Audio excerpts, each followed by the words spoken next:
ඇමරිකානු ගුවන් ප්‍රහාරයකින් විනාශ වුණ ඉරානයේ B1 පාලම මෙච්චර විශේෂ ඇයි දන්නවද? මේ පාලම සාමාන්‍ය පාලමක් නෙමෙයි. මේකේ උසම හරිය බිම ඉඳන් මීටර් 130කට වැඩි. ඒ කියන්නේ හුඟක් විශාල ගොඩනැගිලි වලටත් වඩා උසයි. මේ පාලම හදලා තියෙන්නේ කරාච් නගරයේ ආසන්නයේ කඳු අතරින් යන අධිවේගී මාර්ගයකට සම්බන්ධ වෙන්න. ඉතින් මේ පාලම නිසා තමයි ටෙහෙරාන් නගරයේ ට්‍රැෆික් අඩු වුනේ. දවසකට වාහන දහස් ගාණක් නගරය ඇතුළෙන් යනව වෙනුවට මේ පාලම උඩින් එළියට යවන්න ප්ලෑන් කරලා තිබුණා නගරය මගහැරලා. ඒ වගේම තමයි මේක සාමාන්‍ය කොන්ක්‍රීට් පාලමක් නෙවෙයි. විශේෂ ඩිසයින් එකක්. කේබල් වලින් එල්ලලා වගේ හදපු එකක්. අලුත් කැලණි පාලම හදපු ක්‍රමයට හදලා තියෙන්නේ. මේ පාලමේ දිග කිලෝමීටරයකට වැඩි. උස මීටර් 136ක්. අධිශක්ති කොන්ක්‍රීට් වලින් තමයි හදලා තියෙන්නේ.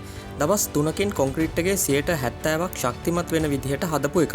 මේ පාලම නිසා ටෙහෙරාන් හා කරාච් නගර අතර ට්‍රැෆික් එක 30%කින් අඩු වෙන බව ගණන් බලලා තියෙනවා. දවසකට වාහන දහස් ගාණක් ටෙහෙරාන් නගරය මගහැරලා යවන්න පුළුවන්. කාලය වගේම ඉන්ධන ඉතුරු වෙනවා. ආර්ථිකයටත් වාසි. ඒත් දැන් පාලම දෙකට වෙලා බලපු ගමන් පොඩි හානියක් වගේ පෙනුනත් සම්පූර්ණයෙන්ම කඩලා දාන්න වෙන්නත් බැරි නෑ.